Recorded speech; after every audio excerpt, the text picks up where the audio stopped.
Nous allons prier juste un peu et puis nous allons partager la parole du Seigneur. Seigneur, merci pour ce moment que tu nous accordes. Merci pour ces instants. Merci pour ce beau dimanche. Et tu accordes à tes enfants de venir dans ta présence. Je déclare heureux le peuple que l'Éternel admet et choisit dans sa présence. Chacun de nous où nous nous trouvons, nous venons humblement devant toi au travers de la voie qui a été tracée par le sang de sacrifice de l'agneau. Ce sang qui nous donne une libre entrée devant le sanctuaire, devant ta sainte présence. Désormais, nous sommes libres et agréés devant toi. Nous te rendons grâce pour la vie. Oui, pour le souffle de vie. Maintenant, même dans les hôpitaux, certains payent de l'argent pour avoir une assistance respiratoire.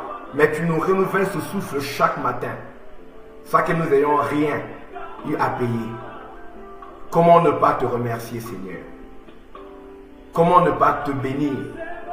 Comment ne pas te glorifier? Nous nous disposons maintenant pour écouter ta parole, Seigneur. Merci pour le moment de prière que nous avons eu. Et nous te bénissons maintenant pour ce moment où nous avons écouté la parole. Je prie que tu puisses bénir toute personne qui va écouter ce message. Bénis le peuple de la maison de Wa réuni maintenant même. À Neuilly-Plaisance, à l'église, dans ta maison, pour écouter cette parole. Bénis toutes les personnes qui vont suivre ces messages, en direct ou en différé, au travers des réseaux sociaux. Que ce soit sur Facebook, YouTube, partout. Bénis ces personnes. Ta parole reste puissante.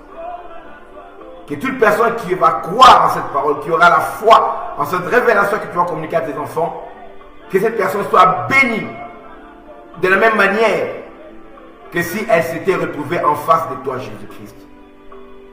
Sois loué, sois exalté notre roi. Que nos cœurs soient préparés comme de la bonne terre pour recevoir la parole de vie, cette sémence de vie.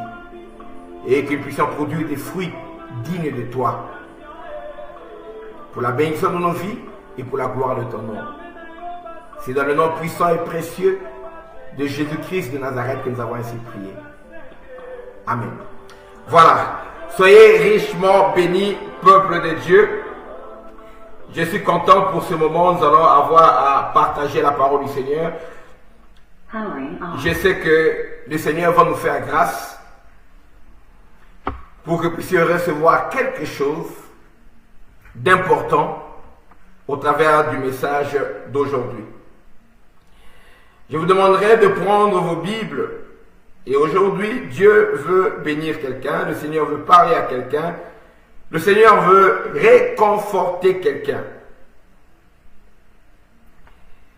Et toute personne qui se dispose à écouter la parole avec un cœur humble, un cœur sincère et avec foi, cette personne-là sera visitée et bénie par le Seigneur.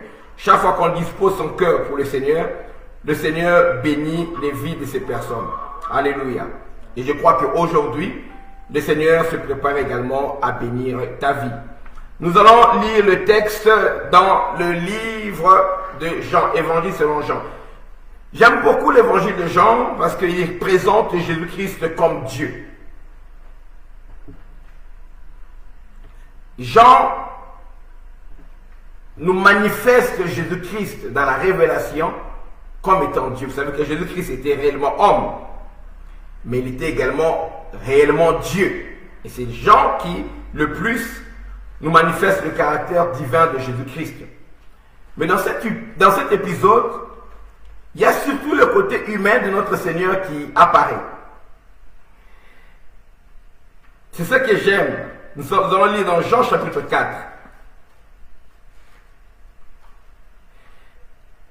La bénédiction des rejetés.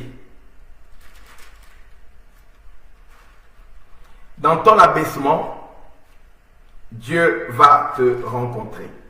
Dans ta maladie, dans ton problème, dans la honte, dans ce que tu traverses, dans les difficultés, vous êtes en instance de divorce, peu importe ce que tu es en train de vivre, Dieu va te rencontrer.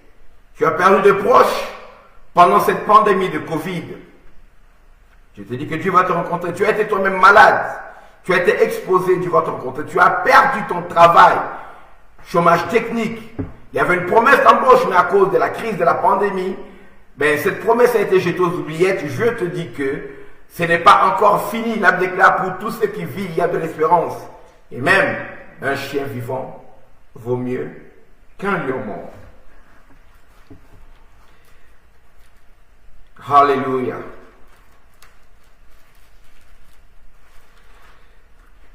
Et je vous assure, chaque jour, le Seigneur est en train de faire de merveilles dans ma vie. Et j'ai envie de témoigner, j'ai envie de partager. Parce que si Dieu fait de bonnes choses dans ma vie, il est prêt à faire encore de bonnes choses dans la vie de quiconque se confie en lui. Je repose entièrement ma confiance au Seigneur. Et le service que nous allons commencer à vous rendre, au travers des médias, ne va qu'aller en s'améliorant, parce que Dieu est en train de faire des merveilles. Le privilège que les enfants de la maison auront eu pendant longtemps, en tout cas, sera accessible à tous. Au travers des médias, nous serons beaucoup plus présents que nous l'avons été les 4 dernières années. Nous n'avons plus été dans les médias, nous ne passons plus dans aucune chaîne, ni de télévision, c'est fini. Ça fait 4 ans. Mais maintenant, Dieu nous permet d'être encore plus présents pour bénir un plus grand nombre. Jean chapitre 4, c'est l'histoire que beaucoup de personnes connaissent, aiment bien. Moi, j'aime particulièrement cette histoire.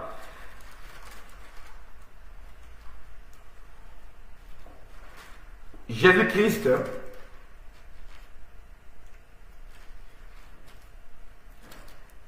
Alléluia. Avec la femme samaritaine qui est devenue célèbre aujourd'hui.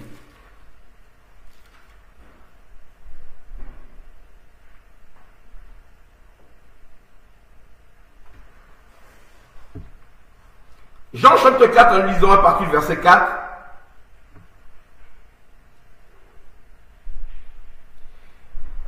Vous allez lire toute l'histoire.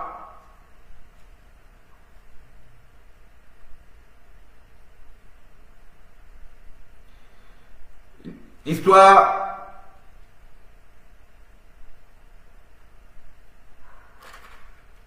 va jusqu'au verset 45. Jean chapitre 4, le verset 4 jusqu'au verset 43, on peut dire, bon, jusqu'à 45, ça clôt. Mais nous allons lire pas tout le chapitre, nous allons lire que ce qui est intéressant pour nous, surtout les débuts. Jean 4, à partir du verset 4, la Bible déclare: comme il fallait que Jésus passe par la Samarie, il arriva dans une ville de Samarie nommée Sichar, près du champ que Jacob avait donné à Joseph, son fils. Là se trouvait le puits de Jacob. Jésus, fatigué du voyage, était assis au bord du puits. C'était environ la 6e heure. La manière de compter les heures qui commençaient, donc 7 heures du matin, c'était la première heure de la matinée, 8 heures, c'était la deuxième heure, 9 heures, c'était la troisième heure, et 10 heures, c'était la 4e heure, 11 heures, c'était la 5e heure, et midi, c'était la 6e heure. Donc, quand on parle de la 6e heure maintenant, il s'agissait de midi, notre manière de compter le temps, de calculer le temps actuellement. Donc, c'était à midi que Jésus s'est présenté là.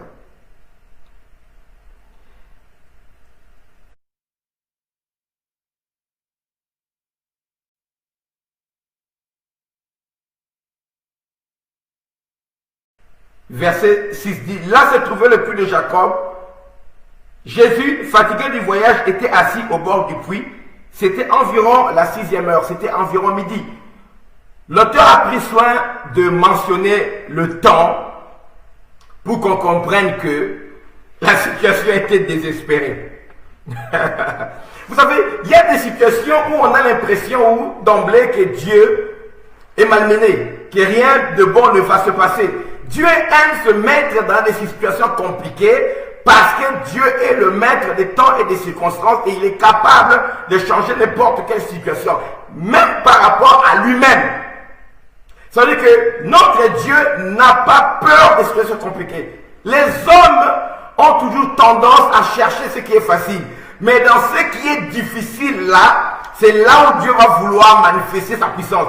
Je ne veux même pas attendre de commencer à aller doucement. Je vais directement au fond de la révélation avec profondeur. Si tu es prêt, c'est déjà maintenant de commencer à recevoir tes bénédictions. Écoute, Dieu n'a pas besoin qu'on l'aide humainement pour qu'il puisse accomplir le miracle. Dieu n'a pas besoin qu'on lui facilite les choses pour qu'il puisse accomplir le miracle. Dieu n'a pas besoin de piller les gens, de prendre des renseignements sur les gens pour venir donner des prophéties, des paroles, des connaissances et pour qu'on puisse comprendre ou bien voir que Dieu est un Dieu qui parle sur l'avenir. Dieu parle quand il n'y a rien. Dieu intervient là où il n'y a rien. Dieu manifeste sa gloire là où il n'y a plus aucun espoir. Pour qu'il n'y ait pas d'ambiguïté quant à la main puissante de Dieu qui agit comparée à la main des hommes. Dieu aime agir là où on dit qu'il n'y a plus rien. Ou là où ça semble être compliqué. Alors, s'il y a encore un peu de doute sur son action, si Dieu entrevoit que s'il agit, on confondrait sa performance avec la performance humaine, Dieu va vouloir compliquer la situation davantage afin que quand son action va se manifester, qu'on reconnaisse que c'est Dieu qui a agi. Oh. Bien aimé, lisez dans Jean 11. On est venu informer Jésus-Christ que Lazare, celui que tu aimes, est malade. Je suis dit, ah, il est malade, ok, ça va, c'est bien. Je vais venir. Mais viens avec nous parce que le chemin c'est long, il faut au moins 2 jours de route. Non, je viendrai. Une amie. Jésus-Christ, il les a laissés partir. Et il a dit à ses amis, il est resté encore, et puis il dit que notre ami Lazare dort. Donc Jésus est resté jusqu'à ce que Lazare trouve la mort. Et quand Jésus-Christ s'est décidé pour arriver, quand il a quitté, il est arrivé là-bas, à Béthanie, qu'est-ce qui s'est passé? Il a trouvé que Lazare était mort, enterré depuis 4 jours. Là, on est sûr, 3 jours, on peut se dire encore. Parce que jusqu'à 3 jours, voilà. Après le 3e jour, donc, le corps humain commence à pourrir.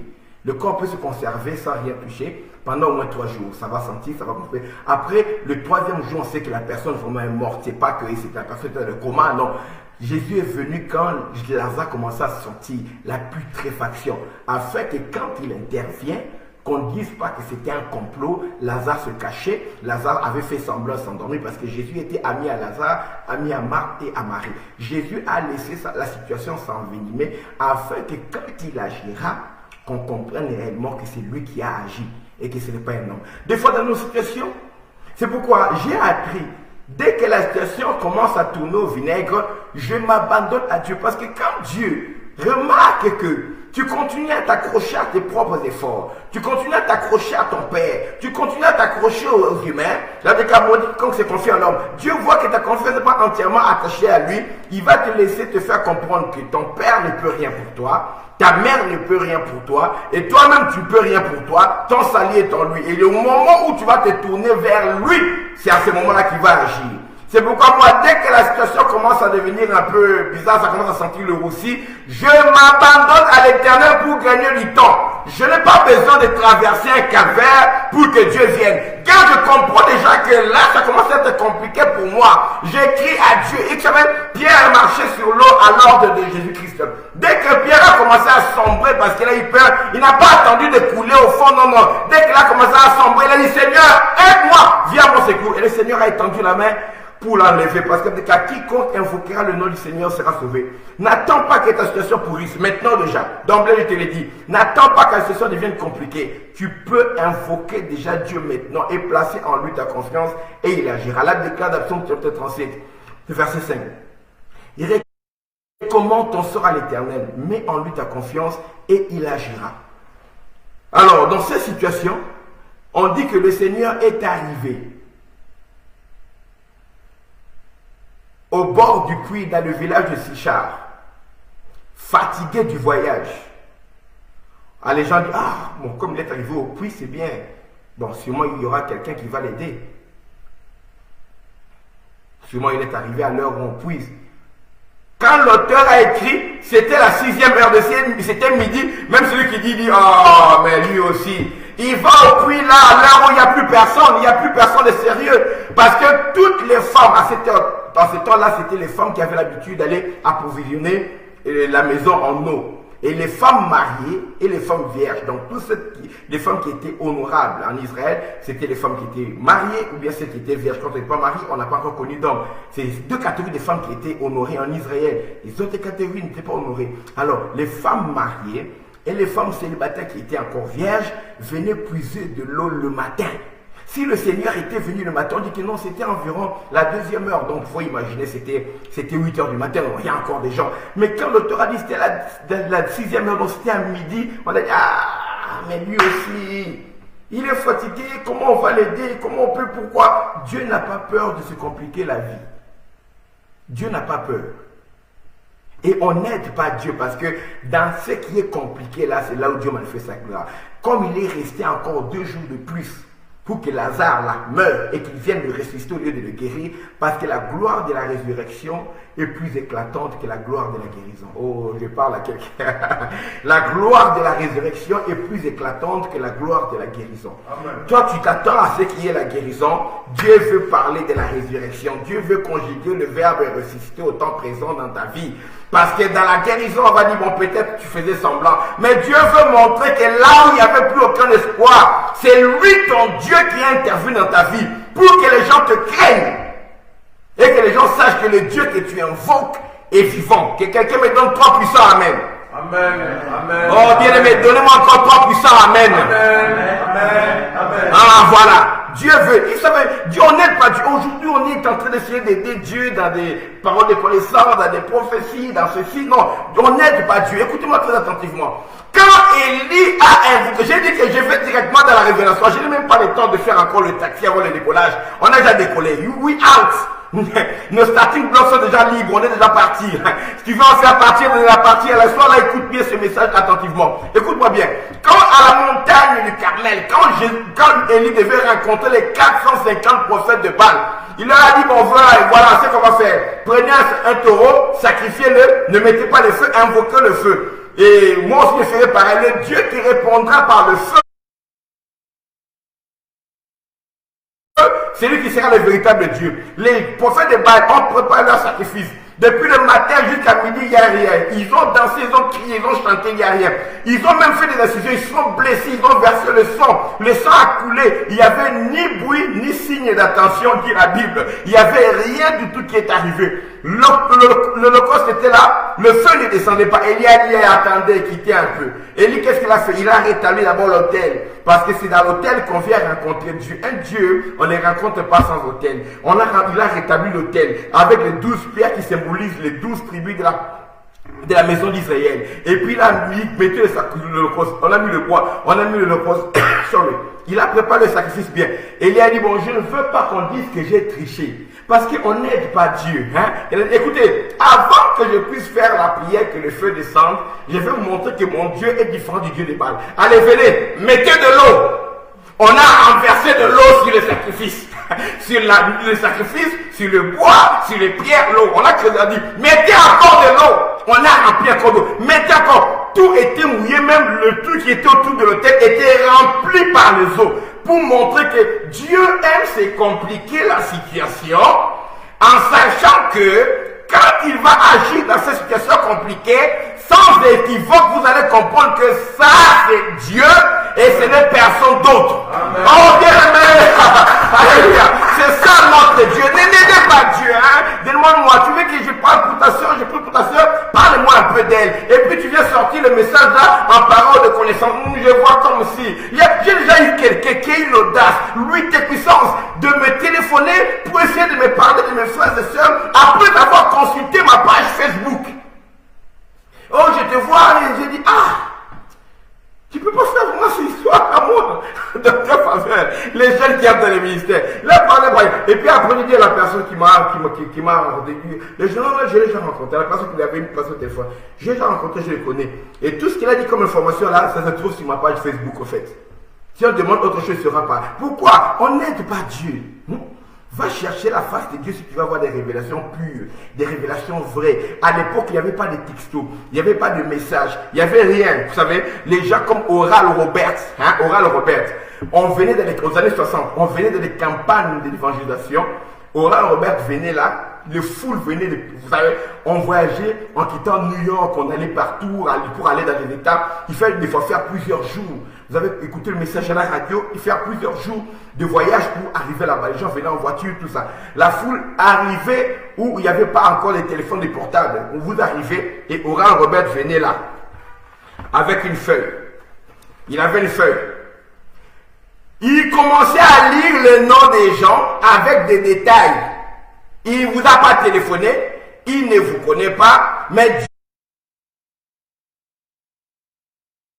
Dieu lui parlait la veille, il y aura telle personne qui est là. Et tu viens en état boiteux, en état paralytique, on sait très bien. Et il te guérit sur place et les caméras dans les films sont là. Tu es guéri. Il appelle telle personne avec des détails qu'on ne pouvait pas savoir parce qu'il n'y avait pas de réseaux sociaux. Les gens qui venaient de loin, qui arrivaient pour la première fois. Et le Seigneur, on n'aide pas Dieu. Je veux que les gens puissent apprendre que notre Dieu n'a pas peur des situations difficiles.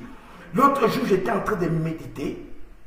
Je vais en parler à la fin. Vous savez, ce que tu appelles situation difficile, quand Dieu le regarde, le Seigneur m'a fait comprendre seulement partiellement la manière dont il voit la terre. Non, j'ai dit, je ne sais plus quel problème que moi, Samuel Wabantou, je peux dire que c'est trop grand pour mon Dieu. Oh non. Même là, il faut faire des sacrifices. On a rempli d'eau. Alors, quand Élie a invoqué, il a dit, Seigneur, qu'on sache que tu es Dieu et que j'ai agi sous ton ordre. Écoutez, Dieu agit toujours au travers de ses serviteurs afin que la gloire nous revienne. Je répète, Dieu agit toujours au travers de ses serviteurs afin qu'on sache que c'est Dieu. On reconnaît Dieu au travers des serviteurs qui le prêchent. Pourquoi? La déclare, les œuvres de Dieu, la création, est visible comme à l'œil, sa gloire est visible comme à l'œil nu quand on les considère dans ses créations. Ça veut dire quoi? Quand on remarque la terre, on voit la gloire de Dieu au travers des créations. On voit le volcan, on voit l'océan, on voit la mer, on voit la beauté des collines. Si tu viens au Zaïre, au Congo ici, tu regardes tout ce que Dieu a créé comme merveille dans la nature, tu vas voir en tout cas c'est merveilleux. Mais après avoir vu cette création humaine, il y a des hommes qui ont dit que ces choses qui existent, c'est le produit du hasard, c'est le produit de l'évolution, ce n'est pas le produit de la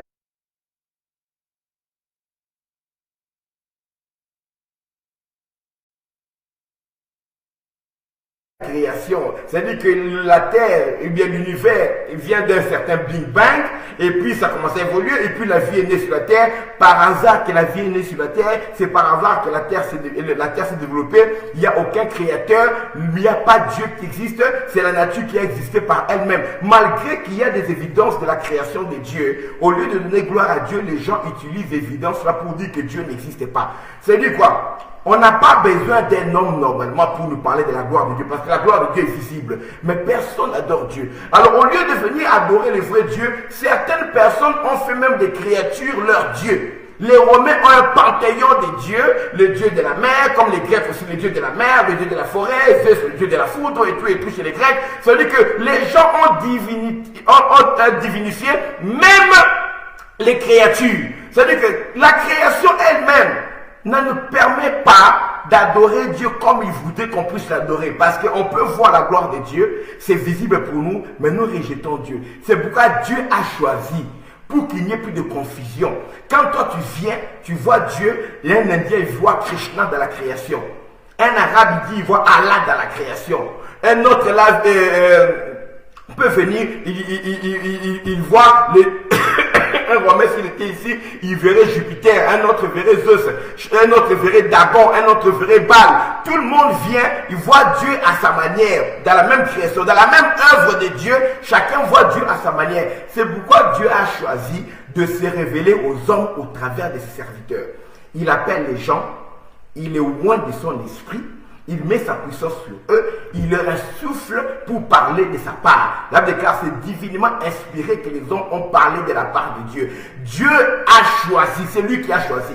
Il a vu que les gens ne l'ont pas adoré comme il se devait, malgré qu'il a mis toute la création qui démontre sa gloire. Il a choisi d'envoyer des humains comme eux pour qu'ils parlent de sa part, et il a doté à ces humains-là une onction, une capacité surnaturelle pour faire le travail divin. L'onction, c'est la capacité également de commander les esprits, d'agir dans le monde spirituel. Il a doté aux hommes la capacité de commander les esprits, en fait que quand ils parlent, que ça touche le cœur, pas seulement l'oreille, la capacité d'auditionner, d'écouter, de percevoir le son, mais également l'être spirituel, l'être intérieur qui soit convaincu à cause de la puissance de l'esprit qui est véhiculé dans le message.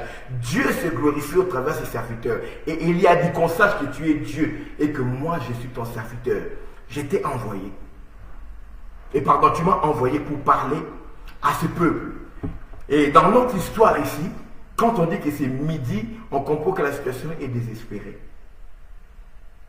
Dans chaque situation désespérée, Dieu a un plan, un but qu'il est en train de poursuivre. Amen. Je répète. Dans chaque situation désespérée, Dieu a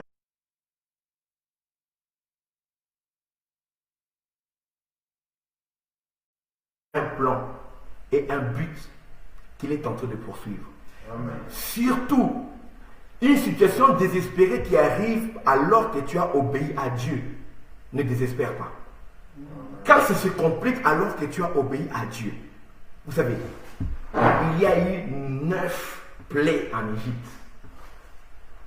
9 fois Moïse est venu devant les pharaons. Il y a eu des signes dans 9 fois, 9 reprises. L'eau, et le serpent, et le bâton est devenu serpent qui a avalé les serpents de Janès et Chambrès et les prêtres de Moïse. L'eau a été changée en sang. Il y avait des ténèbres en Égypte, il y avait des crapauds qui sont montés en Égypte, il y avait des poux, il y avait une invasion des sauterelles, il y avait des grêles, il y avait toutes sortes de signes, il n'y a rien. Et en dernier lieu, qu'est-ce que Dieu a fait? Il a fait que Moïse s'enferme avec un soldat selon son ordre dans les maisons. Ils ont immolé la Pâque, l'instruction de la Pâque, la passation de l'Éternel. Ils ont immolé l'agneau, ils ont mis le sang sur les linteaux, sur le poteau. L'ange de la mort est passé dans le pays d'Égypte et il a tué tous les premiers-nés des Égyptiens. Pharaon a tremblé, Pharaon pleurait parce qu'en Égypte, il y avait deuil. Vous savez, comme la période des Corona, chacun avait deuil dans certaines villes, en Espagne, en fait, tout ça en Italie. Chacun avait deuil dans ses maisons. Tu ne pouvais pas aller consoler ton voisin parce que chacun avait une livraison de deuil des morts chez lui à la maison. C'était pareil, catastrophique là-bas en Égypte. Tout le monde pleurait, depuis Pharaon jusqu'à son serviteur. Chacun avait un deuil. Même les premiers-nés des bétails étaient morts. Si la chèvre avait mis bas, le premier des petits de la chèvre, le premier-né était mort. Tout, c'était un deuil. Pharaon, dans cette émoi, dans cette peur, il a des enfants d'Israël. Partez, quittez. Les enfants d'Israël sont partis en fuyant, en quittant l'Égypte pour aller vers Canaan. Quand ils partaient, ils étaient bon, on va profiter quand même de la distance pour prendre le large, pour partir. Et quand ils sont arrivés devant la mer Rouge, ils étaient en train d'attendre, bon, on va trouver une solution pour pouvoir traverser. C'est en ces moments-là que Dieu a dit, le problème c'est quoi? Dieu a des calculs qui dépassent tes calculs. Ça dit quoi? Quand Dieu te donne l'opportunité de signer un contrat dans une entreprise, il connaît les gens qui sont dans l'entreprise là. Il connaît le patron qui va te pourrir la vie. Dieu connaît le collègue de travail, la collègue de travail là, qui aime le Congo, ça comme on dit chez nous au Cameroun, qui aime trop parler sur les choses des gens, qui aime le songi comme on dit chez nous au Congo. Dieu connaît les gens qui aiment les colportages, qui vont vouloir être jaloux de ton talent. Dieu les connaît. Dieu fera arriver certaines situations difficiles.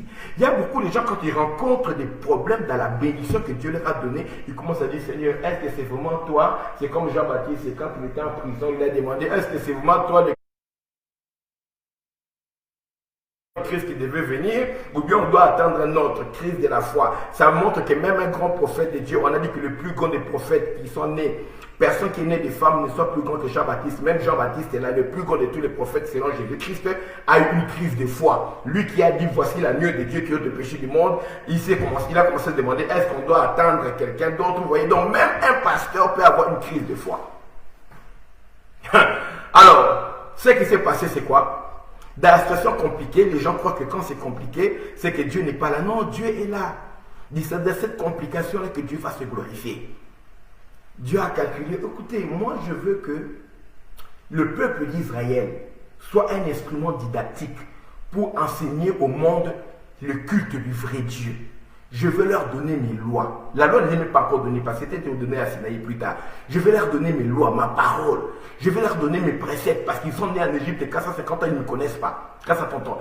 Je vais leur donner mes lois, mes préceptes. Et toute les nations de la terre apprendront qui est Yahweh au travers d'Israël. Il a un projet. Il a dit, mais le problème c'est quoi? Pharaon et l'Égypte est en deuil. Peu importe le temps de la douleur, un jour le deuil finit. Un jour le deuil va finir. Le jour où Pharaon va arrêter son deuil, la distance qui sépare l'Égypte et Canaan, ce n'est que 3 jours de marche. Et l'Égypte avait déjà conquis toutes ces nations. L'Égypte était la plus grande puissance. Si tu n'avais jamais compris cet épisode, écoute la révélation enseignée par Dieu au travers du docteur. L'Égypte était à quelques, ça veut dire que à quelques escaboules, il ne fallait pas aller loin. On traverse, jusqu'aujourd'hui on traverse à pied. C'est le même chemin que Jacob avait fait pour traverser pour venir. C'est le même chemin que les frères de Joseph allaient et revenaient avec les autres Joseph pour rencontrer Joseph. On a amené Joseph. On pouvait faire de 3 à 6 jours de marche. Alors, il laissait l'armée la plus puissante du monde. À 3 jours de marche de la nouvelle nation jeune Israël à Canaan, ça allait être compliqué. Ça allait être compliqué. Et même dans leur course dans le désert, pendant qu'ils allaient marcher, l'Égypte était toujours capable de les poursuivre dans le désert pour les anéantir avant même qu'ils puissent atteindre Canaan. C'est pourquoi Dieu a dit, ok, au lieu d'attendre pendant leur marche, quand ceux-ci vont finir de pleurer, ils vont se lever pour aller les poursuivre et les détruire. Je veux mettre Israël hors d'état de nuire. Pardon, je veux mettre l'Égypte hors d'état de nuire par rapport à Israël. Je veux mettre Israël en sécurité pendant un temps, le temps qui se constitue une nation. Qu'est-ce que Dieu a fait? Il a endurci le cœur de Pharaon. Pharaon s'est levé, et même ses conseillers ont dit non. Qu'est-ce que nous avons fait? On ne va plus bénéficier des services d'Israël et on ne va plus bénéficier des esclavages. Il n'y a plus rien qui fera le travail domestique, mais ma femme ne fait rien, ne sait rien faire. Ce sont les esclaves hébreux qui faisaient. Qu'est-ce qu'il fait? Satan regrettera toujours ce qu'il a laissé partir dans ta vie, ce qu'il n'a pas pu maintenir. Bien aimé, tu es maintenant dans la vie de sanctification, Satan regrette. Ah, elle vraiment, pour faire tomber les hommes, c'est elle que j'utilisais. Ah, le garçon là, pour détruire la vie des jeunes filles, c'est lui que j'utilisais. Ah, l'autre là, pour détruire les foyers des gens, c'est lui. L'autre là, pour voler, c'est lui. Chaque fois que tu te convertis, maintenant tu n'es plus dans ces choses, Satan va regretter. Il va toujours vouloir te ramener là où tu te retenais captif. Tu seras tenté que par ce qui avait dominé dans ta vie auparavant. Si c'était la boisson, il reviendra avec la boisson. Quelqu'un qui n'a jamais écumé la drogue, on ne te tentera pas avec la drogue. Si c'était la boisson, on te tentera avec quelque chose. C'est pourquoi surveille bien dans quoi Dieu t'a délivré. Car c'est dans cela que l'ennemi reviendra pour essayer de te tenter. Surveille bien. Avant tu étais comment? En Christ tu es comment? Ce qui était ta pierre d'achoppement avant, c'est la même chose que l'ennemi viendra parce qu'il connaît ce que tu aimes. Il connaît le genre de personnes que tu aimes. Il connaît le genre de filles qui t'attirent. Il connaît exactement. Et Dieu a suscité cet élan dans le cœur de Pharaon. Il a endurci son cœur. Vas-y, poursuis les enfants d'Israël. N'attends pas demain. Arrête le deuil. Commence à le poursuivre maintenant.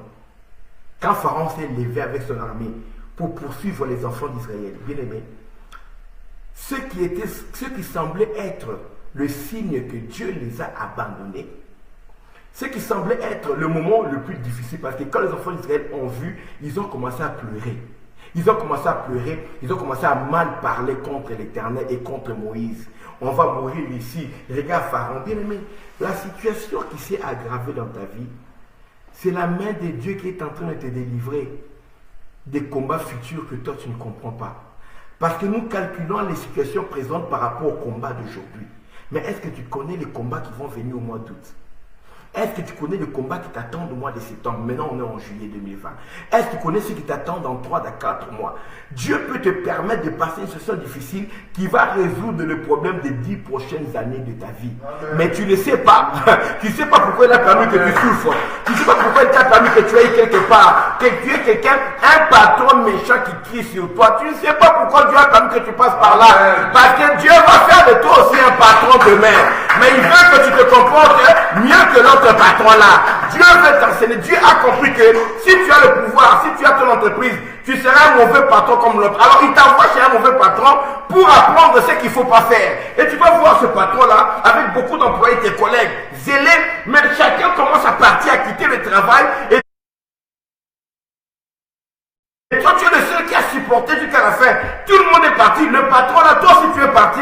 Tu apprends que sa société est tombée en faillite. Maintenant, toi aussi, quand tu deviens patron 2 ans plus tard, tu auras tendance à vouloir dominer sur les gens. Mais quand tu te souviendras, ce qui est arrivé au mauvais patron, parce qu'il a été méchant avec ses employés, Dieu t'a enseigné comment être un meilleur patron en t'envoyant chez un mauvais patron, en te montrant ce qu'il ne faut pas faire. Alléluia. Vous savez, dans les patrons, il y a des signaux qui te disent que ça c'est la sens unique, ça c'est par où il faut entrer. Mais il y a des panneaux qui t'indiquent que ça c'est l'interdiction. Il ne faut pas entrer ici, il faut faire le stop. Donc ça veut dire qu'on nous montre ce qu'il faut faire, et on nous montre également ce qu'il ne faut pas faire. Dieu des fois utilise des situations compliquées dans nos vies pour nous sauver, nous former par rapport au combat futur. Quand Pharaon venait, Dieu est en train d'enlever la menace présente et la menace future de leur vie, mais eux croyaient que Dieu les a abandonnés. Bien aimé, Dieu ne m'a pas t'abandonné. Dis-toi, Dieu ne m'a pas abandonné. Dieu m'a pas abandonné. Oh, dis encore, 3 fois encore, Dieu ne m'a pas abandonné. Dieu m'a pas abandonné. Dieu m'a pas abandonné. Dieu m'a pas abandonné. Oh, bien aimé, tu lui fais confiance, il va t'abandonner. Pourquoi? Tu crois en lui, il va pas t'abandonner. Pourquoi? Même les païens, des fois, Dieu leur fait grâce. Toi seulement enfant de Dieu va t'abandonner. Dieu va t'abandonner pourquoi? Oh, les serviteurs de Dieu, Dieu va les frapper, bien aimé. Les païens qui sont là, les criminels qui sont là, Dieu ne les frappe pas. Il va se frapper les serviteurs de Dieu. Non, non, Dieu ne t'a pas abandonné. Fille de Dieu, choriste, fille de Dieu, intercesseuse, intercesseur de Dieu, et tu es là. Toi, tu chantes, chante pour Dieu. Mais Dieu ne t'abandonne pas, il t'abandonne. Il a dit, je ne t'abandonnerai pas, je ne te délaisserai pas. C'est Dieu qui a dit. Le monde dit que Dieu t'a abandonné. Mais Dieu, il a dit, je ne t'abandonnerai pas, je ne te délaisserai pas. C'est à toi. Soit tu crois ce que le monde dit, soit tu crois ce que Dieu dit. Peu importe la situation dans laquelle tu es. Si tu es tombé, soit tu te répands. L'abdication, une confession de péché, il est fidèle et juste pour nous pardonner. Et le sang de son fils nous purifie toute iniquité. Soit tu te répands, tu reviens chez Dieu parce qu'il a dit qu'il ne t'abandonnera pas. Soit tu entends la condamnation du monde et la condamnation de Satan qui va te dire que voilà, tu es chanteur, tu es tombé. Voilà, tu es pasteur, tu es tombé. Voilà, tu es ceci, tu es tombé. Laisse-la, Dieu t'a abandonné. David dit, pour moi, j'écouterai ce que dit Dieu l'Éternel. Parce qu'il parle de paix à son peuple et à ses fidèles. Pourvu qu'il ne retombe pas dans la folie. Écoute ce que dit Dieu, pas ce que dit le monde. Et Dieu a permis à Pharaon de poursuivre Israël. Et quand Pharaon est venu et crié, Moïse a dit, non, vous n'avez pas compris. Vous n'avez pas la révélation. Regardez, vous voyez les Égyptiens? Je vous l'ai dit. Les Égyptiens que vous voyez maintenant, vous ne les verrez plus. Dieu a compliqué la situation. Il y a déjà la mer rouge, on cherche comment traverser. L'armée de l'Égypte aussi vient. Dieu a compliqué la situation parce que c'est dans ça qu'il allait tirer sa gloire. Et quand les enfants d'Israël ont traversé, Dieu a freiné l'Égypte. Ils ont traversé la mer rouge. Et Dieu, qu'est-ce qu'il a fait? Il l'a enlevé. Pourquoi Dieu n'a pas maintenu? Parce qu'il y avait la Shekinah, la nuée qui suivait les enfants d'Israël. La nuée marchait devant eux. Mais au moment où il y avait l'Égypte qui les a poursuivis, au moment où on est venu à attaquer les enfants d'Israël, la nuée a quitté le devant pour les diriger les enfants d'Israël. La nuée est allée à l'arrière du camp, derrière les enfants d'Israël pour séparer Israël et l'armée de l'Égypte. Bien aimé, le Dieu qui est mon guide,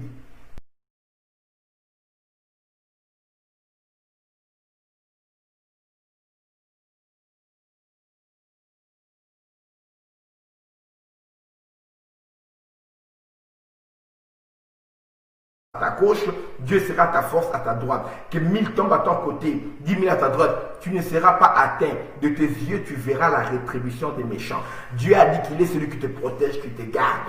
Et Dieu était là. Il a protégé les enfants d'Israël jusqu'à ce qu'ils aient fini de traverser. Mais pourquoi Dieu n'a pas maintenu la nuée pour empêcher les enfants de l'Égypte de poursuivre? Non, Dieu a un plan.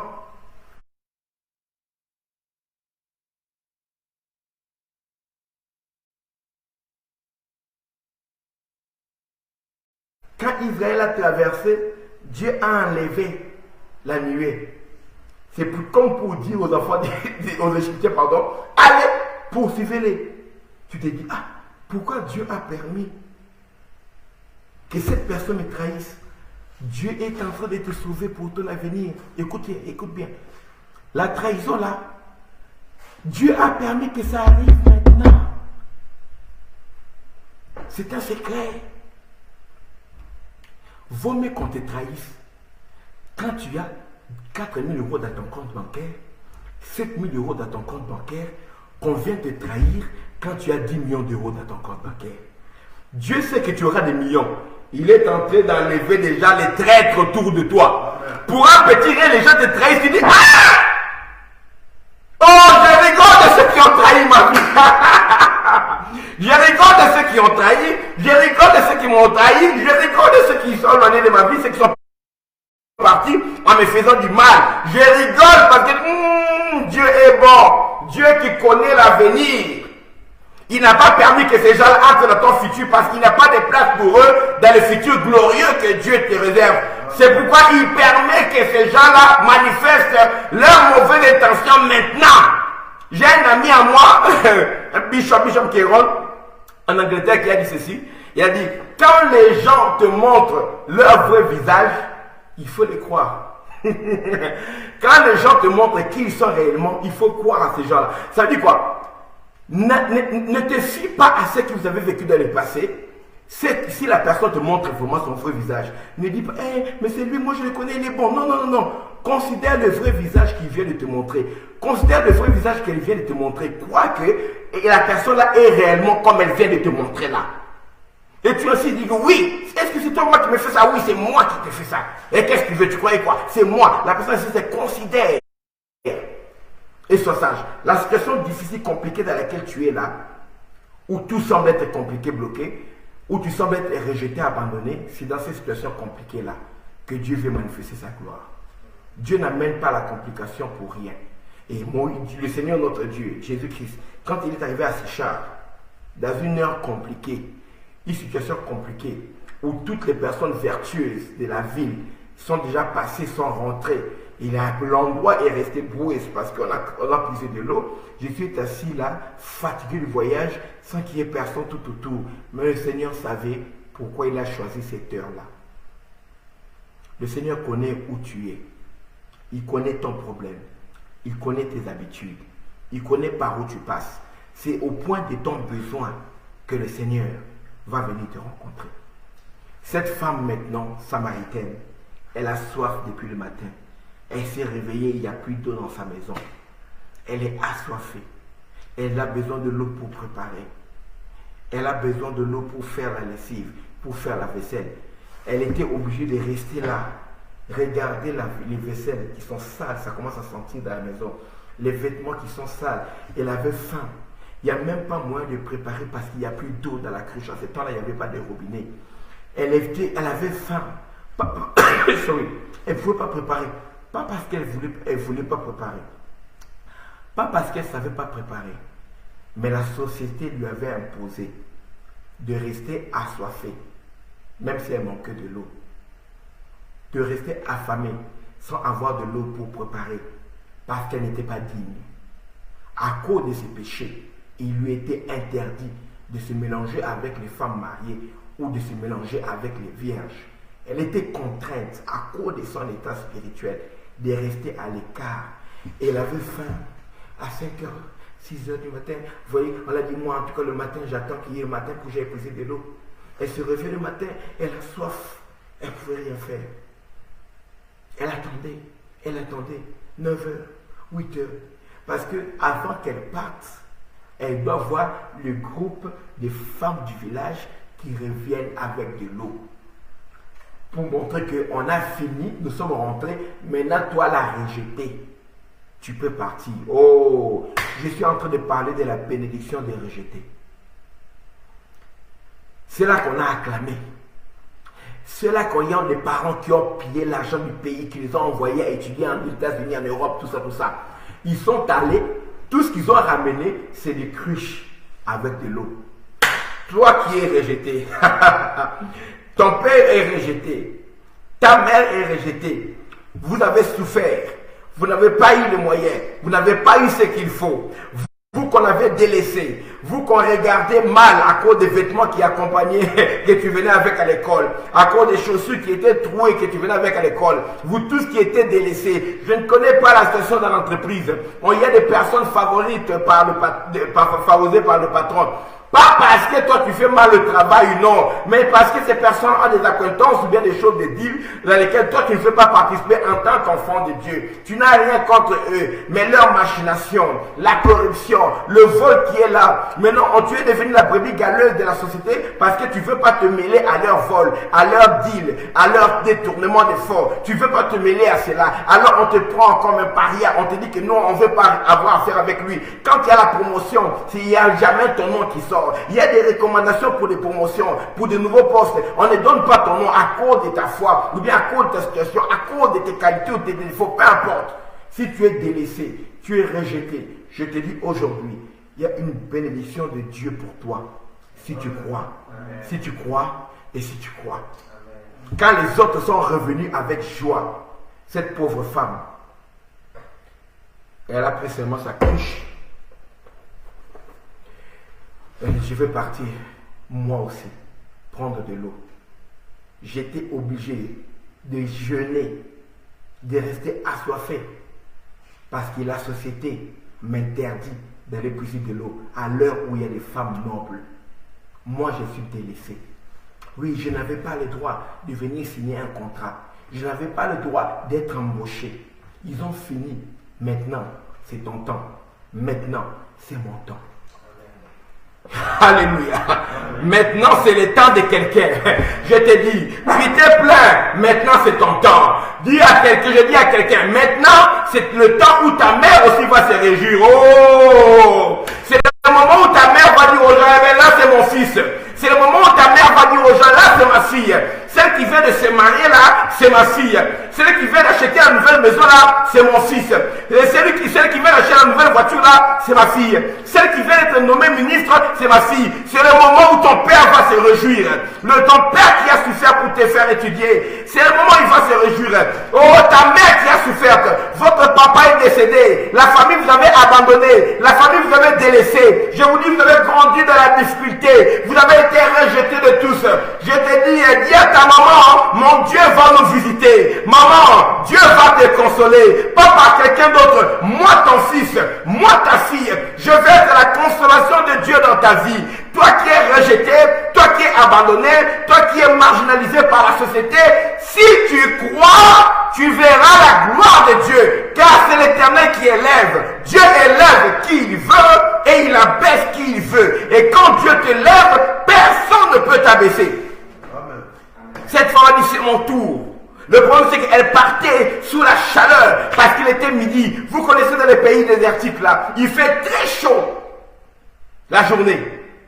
Elle partait, elle fuyait. C'est mieux de sortir le matin frais quand on veut aller au puits ou bien on veut aller à la rivière parce qu'il fait encore frais. Mais quand tu transportes de l'eau sous le soleil, c'est difficile. Je vais transporter ma cruche ici, sous le soleil. Elle est partie, et elle arrive là-bas dans la fatigue. Et elle trouve quelqu'un. Quelqu'un qui était dans le besoin. Cette personne qui était dans le besoin, c'est Dieu. Mais Dieu est venu sous la forme humaine. Jean 1,14 dit, et la parole a été faite chair, et elle a habité parmi nous. La parole faite chair, la parole qui a créé l'univers, la parole qui était Dieu, la parole qui est Dieu. Cette parole est venue au point de son besoin. C'est la parole. Bien aimé, dans ta situation difficile, Fais attention aux besoins de Dieu. Fais attention aux besoins de ton prochain. Tu as peu. Dieu envoie quelqu'un qui vient te demander même le peu que tu as. Fais attention, sois très attentif. Tu risques de rater la clé qui va déclencher ta bénédiction dans ta situation difficile-là. Fais attention. Il y a un besoin dans l'église. Après le Covid ici, la Covid, il paraît, qu'on dit maintenant, hein, qu'on dit, après la crise de la Covid, cette pandémie, il y a une session à l'église, dans l'œuvre de Dieu, un besoin qui se présente. Sois attentif aux besoins des intérêts du royaume de Dieu. Fais attention aux besoins des serviteurs de Dieu. Ça veut dire, quand même, ça fait 3 mois, 4 mois, on n'a pas vu les hommes de Dieu. Maintenant, on a ouvert, on est rentré parce que le pasteur nous parle encore, le loyer ici, il faut réparer ici, il faut arranger là-bas, ceci était abîmé, il y a eu l'humilité, peu importe le besoin qui se présente. Au moment où tu es en train de vivre la crise, tu as transporté ta cruche difficilement. Tu as vécu des moments difficiles, tu étais obligé d'une restriction, de te soumettre à une restriction budgétaire. La femme là était obligée de ne pas manger, de ne pas boire. Si elle avait juste un peu d'eau, elle buvait un peu pour tenir jusqu'à ce que les autres femmes... Donc elle s'est imposée une discipline dans la famille. Et quand elle arrive là, pour enfin prendre son eau, elle trouve quelqu'un qui lui dit, femme, donne-moi à boire. Oh, comme on dit chez nous, Batindio, ça dit que qui t'a envoyé? On t'a envoyé pour me tenter. Pourquoi tu n'es pas venu le matin? Elles étaient nombreuses, les femmes du village. Elles pouvaient te donner de l'eau. Pourquoi, bien-aimé? Je ne suis pas venu le matin, moi l'Éternel, parce que ceux qui sont venus le matin ont tout ce qu'il faut. Mais c'est toi qui as besoin de la visitation de Dieu. C'est pourquoi je suis venu à midi. Bien-aimé, Dieu vient te visiter, mais que tu ne reconnais pas que c'est Dieu qui te visite. Dans la situation dans laquelle tu es, dans un problème, Dieu te posera un autre problème. Oh, je prie que le Saint-Esprit puisse apporter la révélation à ton cœur. Dans le problème que tu as dans ta situation, pour te sortir de ce problème-là, Dieu te posera un autre problème. Donne-moi à boire. Le Seigneur va établir simplement le contact. La personne qui vient te demander de l'aide là, c'est le contact de Dieu. Le besoin qu'il y a dans l'église, c'est le contact de Dieu. Le besoin qu'il y a chez l'homme de Dieu, c'est le contact de Dieu. Cette orpheline là qui vient te demander de l'aide, c'est le contact de Dieu. Cette veuve là qui vient te demander de l'aide, c'est le contact de Dieu. Cet orphelin là qui vient te supplier, c'est le contact de Dieu. Il y a des points de contact qui semblent être des problèmes, mais au contraire, c'est la clé qui va déclencher la bénédiction de Dieu dans ta vie. Dieu n'a pas peur de compliquer la situation parce qu'il sait ce qu'il va agir. Il sait ce qu'il va faire. Il sait comment il va agir. En ce moment-là, et en ce moment précis, je te demande, toi qui as été rejeté, abandonné, il y a une bénédiction pour toi. Mais quand la bénédiction arrive, ne rate pas cette bénédiction. La femme est arrivée, elle ne regardait pas Jésus. Elle ne s'occupait pas de Jésus. Qui a besoin de l'un, de l'autre? C'est la femme qui a besoin de Jésus-Christ. Mais elle ignore cela. Et le Seigneur a été le premier à entamer la discussion. Il a regardé cette femme qui l'ignorait. Parce que la femme, là, malgré son problème, mais elle était samaritaine. Et elle a vu en Jésus que c'est un problème. Parce que la manière dont Jésus était habillé, la femme a reconnu que Jésus était un juif. Et elle s'est dit, nous les samaritains et les juifs, on ne s'entend pas. Ah, je vais corriger quelqu'un. Bien-aimé, tous les gens de ta tribu, toutes les personnes de ta race ne t'ont pas aidé. Les gens qui parlent ta langue maternelle ne t'ont pas aidé. Même dans le rejet, même dans les problèmes que tu as encore l'audace d'être tribaliste. Tu as l'audace d'être raciste. Oh, tu ne t'aimes pas. Vous-moi, tu ne t'aimes pas. Bien-aimé, les gens t'ont empêché de puiser de l'eau avec eux. Elles sont des samaritaines comme toi, mais elles veulent pas que tu puisses de l'eau. Et tu viens trouver un étranger, tu ne sais pas si c'est l'étranger qui va te bénir. Bien-aimé, un enfant de Dieu, bien quelqu'un qui a la révélation, ne peut pas laisser le tribalisme régner dans son cœur, ne peut pas laisser le régionalisme régner dans son cœur, ne peut pas laisser le racisme régner dans son cœur, ne peut pas laisser la xénophobie régner dans son cœur. Non! Elle vient. Et puis, je lui donne-moi à boire, il commence à dire, c'est quoi le problème? C'est quoi le problème? Comment est-ce que tu me demandes à boire? Parce que tu es juif, et moi je suis samaritaine. Regardez la pas intelligents. Des fois, ce qui empêche aux gens d'être bénis, c'est leur mentalité. Bien aimé, la tribu avec laquelle vous n'entendez pas, peut-être ton mari est dans cette tribu-là. Je te dis, peut-être ta femme est dans cette tribu-là. Tu auras la femme de ta tribu, elle va te faire souffrir. Tu auras le mari de ta tribu, il va te faire souffrir. Tu ne sais pas si c'est dans l'autre tribu qu'il y a le bonheur de ta vie. Tu ne sais pas, le meilleur vice-pasteur que tu auras, le meilleur assistant, le meilleur pasteur de ta vie, peut-être vient d'une ethnie que tu ne t'entends pas. Ta mère t'a éduqué pour éviter cette ethnie-là. Ton père t'a éduqué, ton grand-père pour éviter. Mais tu ne sais pas ce que Dieu peut faire. Dieu prend les choses viles du monde pour confondre les fortes. Et bien aimé, ou libère ta mentalité pour voir la bénédiction de Dieu. Libère. Si les talents ne sont pas occupés de toi, et tu veux encore être raciste pendant que Dieu est en train de te visiter, Dieu te visitera au travers peut-être d'une tribu que tu n'aimes pas. Dieu te visitera. Je vais contextualiser clairement. Cher Ivoirien, Dieu peut te visiter puissamment au travers des Burkinabés qui sont là. Peut-être tu as des préjugés par rapport à eux. Dieu peut te visiter au travers des Burkinabés. Oh, pourquoi je suis allé en Côte d'Ivoire? Je suis même ici au Congo, même maintenant là. Écoute-moi très bien. Cher Congolais, Dieu peut te visiter au travers des Rwandais. Avec tout le potentiel qu'on a avec le Rwandais, la guerre et tout, l'agression et tout, toutes les rébellions qui sont venues à Kinshasa, nourries par le Rwanda, entretenues par le Rwanda, armées par le Rwanda, les morts que le Rwanda ont fait ici. Je te le dis, Dieu peut te visiter au travers des Rwandais et bénir ta vie. Je le dis, je dis Amen. Amen. Rien ne peut empêcher Dieu d'utiliser qui il veut, comme il veut, quand il veut et où il veut. On aime dire ça, mais quand on veut appliquer ça de manière pratique, oh non, les gens vont dire, est-ce que Dieu, il est obligé? Non, il n'est pas obligé, mais si Dieu choisit d'utiliser un Rwandais pour te bénir, si tu refuses, ne crois pas qu'il a dit, bon, comme tu as refusé, je vais changer. Non, si tu refuses celui que Dieu a choisi pour toi, tu rates ce que Dieu a choisi pour toi, par cette personne-là. Si tu vas voir quelqu'un d'autre, tu auras autre chose, mais pas ce que Dieu a envoyé. Jésus-Christ a été clair avec les pharisiens. Il a dit ceci. Les pharisiens, en refusant de se faire baptiser par Jean-Baptiste, ont rendu nuls les desseins de Dieu pour eux. Et donc Dieu avait des desseins glorieux pour les pharisiens, parce que c'était les seuls qui se sanctifiaient. Pharisiens veut dire les sanctifiés, ceux qui se sont séparés. C'est les seuls qui refusaient le péché. Et ils étudiaient la Bible. À 7 ans, ils avaient déjà les 5 livres de la Bible, ils avaient déjà tout avalé, ils connaissaient. Vous comprenez ça? À 12 ans, ils avaient tout maîtrisé. Les pharisiens grandissaient dans la crainte de Dieu, dans la pureté. Donc, pour amener le réveil en Israël, c'était facile pour Dieu de travailler au travers des pharisiens. Tout ce qu'il avait à faire, c'est changer leur cœur hypocrite pour leur donner le cœur de l'amour du prochain. C'est tout ce que Dieu avait fait. Mais le péché, ils avaient abandonné. Vous voyez le jeune homme là, pharisien, le jeune homme qui marchait dans la loi. Jésus a dit, qu'est-ce qui est écrit dans la loi? Tu aimeras ton Dieu, tout ça, tout, ton cœur. Le gars là a dit, j'ai déjà fait cela toute ma vie. C'est-à-dire que je marchais dans la crainte de Dieu, de la sanctification toute ma vie. Oui, les pharisiens marchaient dans la crainte de Dieu. Il a reçu seulement une révélation par rapport à l'amour du prochain.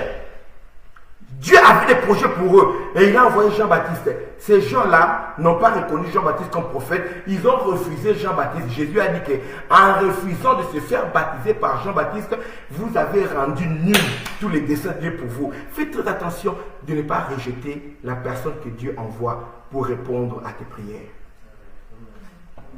À cause des préjugés politiques. Bien-aimés, je vais rentrer un peu dans les cours. Excusez-moi, hein, mais bien-aimés, mes enfants, hein, le membre de la maison du roi à Paris, j'entre un peu dans le contexte ici au Congo, dans mon pays où je me trouve maintenant. Bien-aimé, tu es de la tendance politique, c'est pas tu es de l'amouka. Dieu peut te bénir au travers de quelqu'un qui est dans le cash. Oh, tu es au cash là, tu es au parti au pouvoir ou à la coalition au pouvoir. Dieu peut te bénir au travers de quelqu'un qui est du FCC. Amen. Tu es du FCC là. Oh, nous on a perdu le pouvoir. Ces gens-là sont nos belligérants, sont nos adversaires farouches. Tu es du FCC. Dieu peut te bénir au travers de quelqu'un qui est de la Mouka. Bien aimé, enlevez les clivages là quand il s'agit de la visitation de Dieu. Bien aimé, Dieu peut utiliser qui il veut. Même quelqu'un qui est de la Mouka là, ils n'ont pas le pouvoir. Peut-être la solution pour amener une émergence dans ce pays peut venir de quelqu'un qui est là-bas. Il ne faut pas que quelqu'un propose une solution. Oh, lui là, il est de la Mouka, on ne va pas l'écouter. Écoute, peut-être c'est lui qui a la voix de Dieu. Oh, nous on n'aime pas la manière dont les choses sont passées. Nous, la Mouka, on croit qu'on avait gagné et tout. L'autre là, ils sont des caches et tout. Écoute, celui qui est des caches là, peut-être c'est lui qui a la solution pour amener l'émergence dans ce pays. Oh, des FCC là-bas et tout, ils ont mal géré le pays, 18 ans, voilà, bien, mais tu ne sais pas, peut-être qu'ils viennent d'apprendre de leurs erreurs, ils ont compris. On pouvait gérer le pays autrement. Les bonnes solutions qu'ils ne pouvaient pas appliquer à l'époque là, ils peuvent l'appliquer maintenant. Et si tu refuses, tu rates la bénédiction de Dieu dans ta vie. Maintenant, applique cela dans ton pays. Je ne connais pas la situation politique dans ton pays. Je ne connais pas la situation spirituelle. Oh, nous sommes les gens de l'église de Christ en Côte d'Ivoire. Nous sommes les protestants du Gabon. Nous n'entendons pas avec les catholiques là-bas. Nous, les bamilékés spirituels, nous n'entendons pas avec les doualas charnels. Bien-aimé, qui t'a dit ça? Enlève un peu les préjugés. Tu as déjà été rejeté. Dieu veut te visiter et c'est toi qui commences à rejeter les gens. Beaucoup de rejetés ratent la bénédiction des rejetés parce que quand Dieu les visite, eux-mêmes, ils ont des gens qui sont rejetés. Aïe, aïe, aïe, aïe, aïe, aïe, aïe. Je dis ceci, excusez-moi. I gotta stand up for this one. I gotta stand up, you know. I gotta stand up for this one. Beaucoup de rejetés ratent la bénédiction que Dieu adresse aux rejetés parce qu'eux-mêmes ont des personnes qui rejettent dans leur cœur. Cette femme samaritaine était rejetée par les autres samaritains de son village. Mais quand elle a été rejetée, marginalisée, à son tour, quand elle est arrivée au puits, elle s'est retrouvée en train de rejeter un juif parce qu'elle est samaritaine et les samaritains ne s'entendent pas avec le juif. Elle dit, mais pourquoi tu me demandes de l'eau? Ne me demande pas de l'eau. Moi et toi, on ne s'entend pas. Oh, bien-aimé, tu te plains de ce que tu as été rejeté. Pourquoi toi, tu continues à rejeter d'autres personnes? Tu te plains que quelqu'un ne s'occupe pas de toi. J'ai déjà dit dans un post sur Facebook. Au lieu de se plaindre toujours que les gens ne t'aident pas, regarde bien ta vie, pose-toi la question. Combien de personnes toi tu as déjà aidé? Oh, moi on ne m'aide pas, mais est-ce que toi tu aides les gens? Oh non, on ne nous aime pas, mais toi si tu as des gens que tu n'aimes pas, libère ton cœur. Libère ton cœur. Et Jésus-Christ est allé au-delà de cette barrière culturelle, cette barrière ethnique, cette barrière régionale. Il a regardé, ok, je suis juif, c'est bien, mais je te dis, si tu veux boire encore de cette eau, quiconque boit cette eau aura encore soif. Mais moi, si tu bois l'eau que moi je te donnerai, tu n'auras plus soif. La discussion a commencé. Et à la fin de cela, la personne qui était rejetée a reconnu que Jésus-Christ était le Christ. Oh, ce n'est plus le juif. Oh, ce n'est plus on ne s'entend pas. Ce n'est plus oh, qui es-tu? Est-ce que tu es plus comme notre père Jacob? C'est plus cela. Il a reconnu que celui-ci c'est le Christ parce qu'il m'a dit tout ce que j'ai fait. La femme là a laissé sa cruche. Elle est allée appeler les gens du village. Venez voir quelqu'un qui m'a dit tout ce que j'ai fait. Je veux dire quelqu'un village. J'ai appris et je me suis imposé une discipline dans ma vie de ne pas rejeter les gens. De ne pas regarder les gens du haut. C'est pourquoi toutes les personnes qui me contactent, qui m'appellent, qui prennent mon contact, le numéro là qui est plus 33 667 83 99 77, WhatsApp m'appelle, les personnes qui prennent rendez-vous avec moi en France, aux États-Unis, au Congo. Quand je les appelle, ils parlent avec au téléphone, ils croyaient qu'ils allaient prendre ce. Non, c'est réellement moi qui parle au téléphone, c'est moi. C'est moi qui prends ce numéro qui est là. C'est mon numéro. Et je prends, tu vois, 30 minutes, 45 minutes de conversation avec quelqu'un, alors que ma vie, ma journée est chargée. À la fin, la personne dit que je ne croyais pas que vous puissiez me donner ce temps-là. Oui, j'accorde ce temps-là parce que je donne de la valeur à toute personne humaine. Et les gens, quand je prends rendez-vous, je les accueille les gens pour les recevoir. Les gens n'arrivent pas à comprendre à quoi. Ils viennent sans charger gratuitement. Je les reçois pour parler de leurs problèmes. Et je ne pouvais pas penser que vous allez me recevoir, parler avec moi. Oui, je le fais parce que je ne sais pas par qui Dieu peut passer pour résoudre un problème que j'ai. Pendant que toi, tu es en train de croire que je suis en train de résoudre ton problème, tu pars sans rien me donner. Mais moi, j'ai accompli la volonté de Dieu. J'ai montré à Dieu que je suis fidèle avec le peu. Et Dieu va ouvrir la porte pour me rendre fidèle avec beaucoup. Je ne t'ai rien demandé, je t'ai béni gratuitement parce que je sais à qui je vais envoyer la facture. Je vais envoyer la facture à mon père qui est en train de m'employer parce que c'est lui le patron, c'est moi le domestique. Je travaille pour lui. Les gens se demandent, oh il est gentil, je suis gentil parce que je connais en qui j'ai cru. Dieu t'aime, comment moi je ne vais pas t'aimer? Jésus-Christ, le Fils de Dieu, est mort pour toi. Et moi je vais faire quoi? Le grand pasteur international pour pas parler, pour ne pas parler avec toi. Non, Jésus-Christ n'a pas eu honte. Le grand Jésus de s'asseoir pour parler avec une prostituée au bord du puits. Et ils étaient seuls. Même on a lu plus tard, quand les disciples sont rentrés, ils ont dit, mais qu'est-ce qu'il parlait lui seul avec cette femme? Il y a eu des suspicions, mais Jésus n'a pas regardé à son honneur, à sa gloire. Il a regardé au salut qu'il devait apporter à cette femme. Amen. Alors, vous tous dans la vie qui avez rejeté les gens, préparez-vous. Les mêmes personnes qui vous avez rejetées, c'est eux qui reviennent avec la bénédiction. Alléluia! Alléluia! Préparez vos cœurs. Les personnes qui vous avez rejetées, à ceux qui l'ont méprisé, il accordera ses bienfaits. Alléluia! Alléluia! Alléluia! À ceux qui l'ont méprise, Dieu accorde ses bienfaits. Les gens voient quoi? Quoi? Qu'est-ce qu'il y a là? Elle est venue, la femme là. Hey! On la voit venir là. Parce que là, regarde, elle avait laissé sa cruche. On la voit revenir. Hein? Comme chez nous, on dit, chez nous, même Bouza, on dit, oh, il y a qui goûte. C'est-à-dire que tu viens là comme ça. Hein? Mais, madame, finalement, vous avez pu pousser de lait. Le quoi? C'est moi, sa cruche s'est cachée. Et cette pauvre femme, elle est maudite. Hein? Sortir avec le mari des gens, c'est la malédiction. Elle rentre même les mains vides sur le soleil comme ça. Si moi la crise est cachée, c'est tombé sur une pierre, elle est maudite pour moi cette femme. Elle a dit, écoutez, oubliez un peu ma malédiction. Oubliez que je suis sorti avec le mari des gens. Oubliez que je suis prostituée. Mais venez entendre quelqu'un qui m'a dit tout ce que j'ai fait. Cette personne-là, je crois que c'est le Christ. Vous avez besoin du Christ. Vous avez besoin de la révélation du Christ parce que le Christ apporte la délivrance. Pour vos problèmes, vous avez besoin du Christ. Lisez ce qui est écrit. Le Christ est là, il est là, et je l'ai rencontré. Venez voir.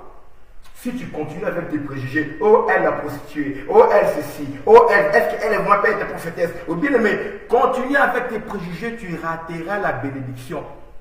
Dieu peut utiliser un rejeté qu'il a rencontré pour venir bénir les gens qu'il avait rejetés.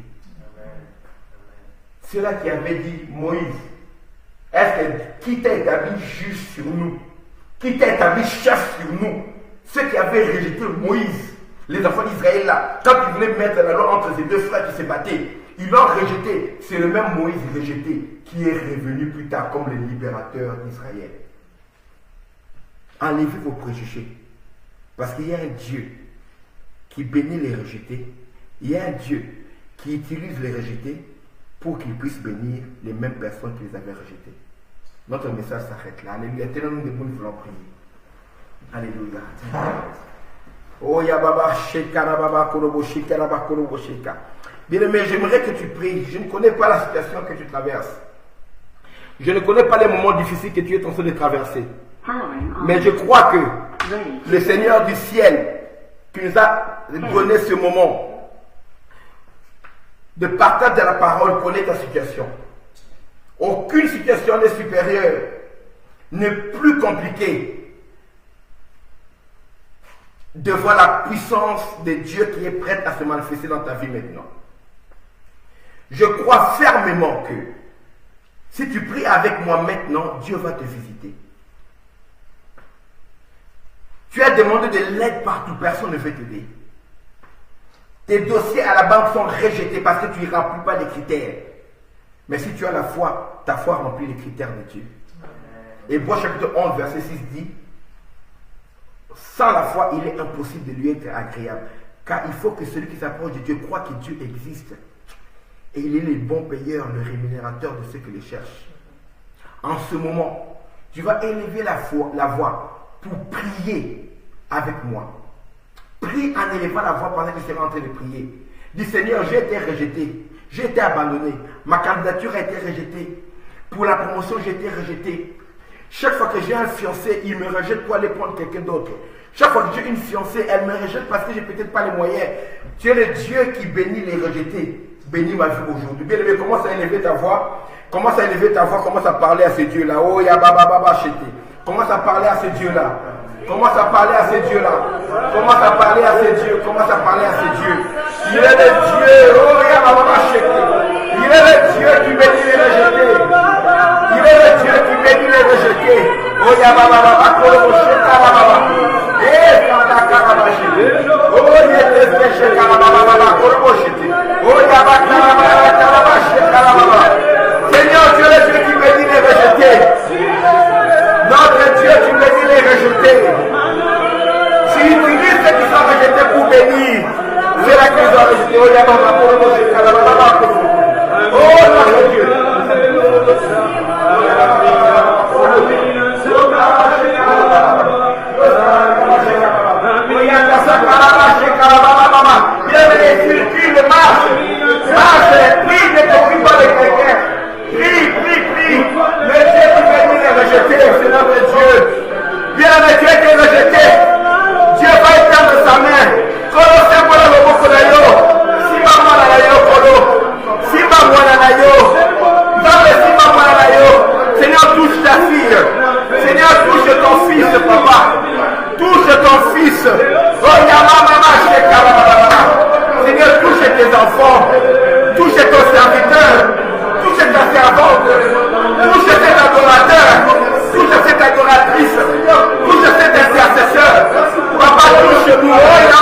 Demande à Dieu d'ouvrir les portes pour ta vie.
l'année, depuis quelques jours. La deuxième moitié de l'année déjà. Depuis le 1er juillet. Tu vas dire, Seigneur, peu importe la maladie, peu importe la pandémie, peu importe la crise financière, la crise économique qui est venue avec la pandémie. Moi, tu as promis de me bénir en 2020. Je sais que la situation c'est compliquée pour moi. Mais Seigneur, je veux que tu puisses étendre ta main dans ma vie. Recommande la moitié de cette année qui reste. Dis Seigneur, je veux voir la bénédiction. Je veux voir mes dons spirituels éclater. Je veux voir mon ministère aller de l'avant. Je veux voir mon mariage être célébré en cette année. Même sur la famille frontière, je veux voir mon miracle cette année. Je veux voir mon entreprise être créée pour les satisfactions de en cette année. Seigneur, je suis séparé avec ma fille depuis longtemps. Je veux voir ma fille qui est dans la communauté revenir. Je veux voir mon fils qui est dans la communauté revenir. Mais tu es ta mère qui est malade. Je veux voir ma mère qui est guérie. Je veux la voir partir, sortir avec elle. Je veux voir mon père être guéri. Ça fait longtemps qu'il ne marche plus. Je veux le voir se lever. En 2020, je veux voir ta main. Je veux voir ta main. Je veux voir l'exaucement de prières. Bien-aimé, ne laisse pas le monde conditionner comment tu vas vivre le reste de cette année. Ne laisse pas qu'on dise, oui, c'est vrai, c'est la crise, on n'en peut rien. Si eux ne peuvent rien, ils ont raison. Mais le Dieu du ciel peut quelque chose. Tu vas prier et recommander le reste de l'année, la moitié de l'année, que ce soit une moitié de gloire. Tu as survécu dans le cas pour tout ce qui vit. Il y a de l'espérance. Même les chiens vivants pendant que les camions morts. Tu as survécu. Maintenant, tu vas vivre de la victoire pour le reste de la du mois qui reste. Comment je vais prier, alléluia.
Acclamez très fort le nom du Seigneur.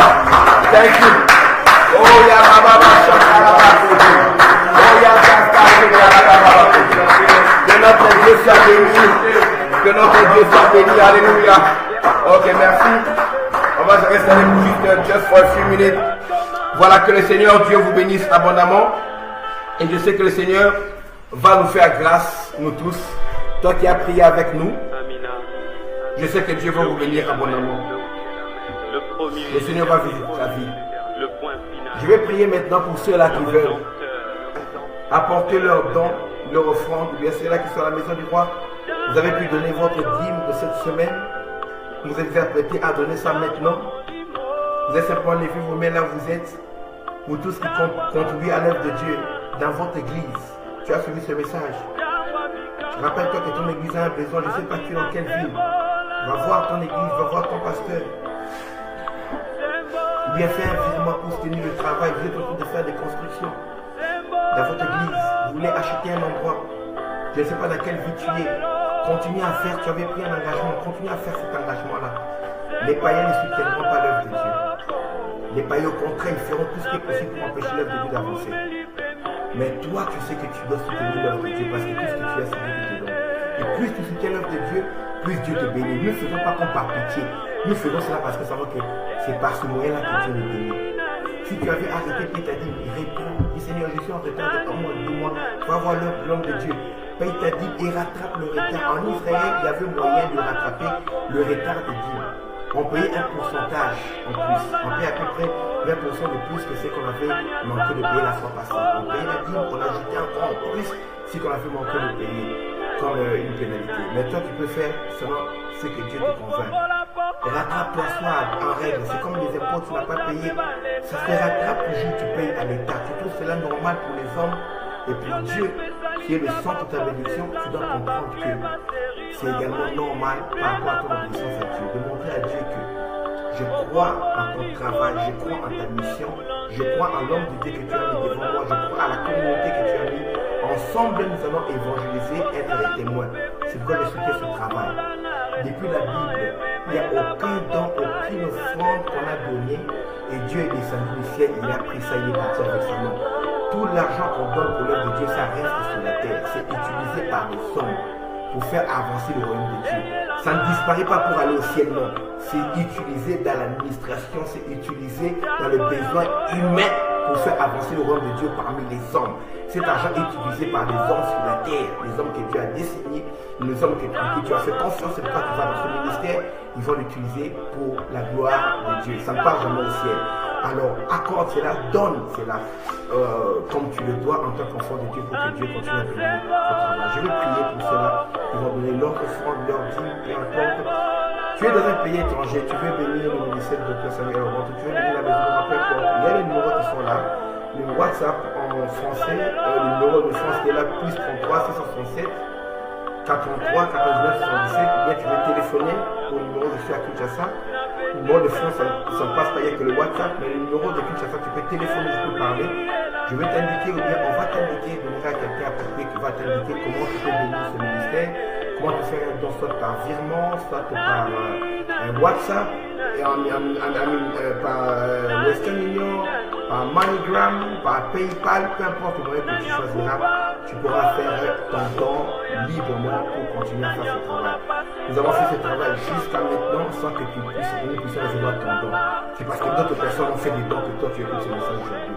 Tu veux que d'autres personnes aussi soient bénies demain grâce à toi. Viens contribuer et nous continuerons à faire le travail du Seigneur. Je vais prier.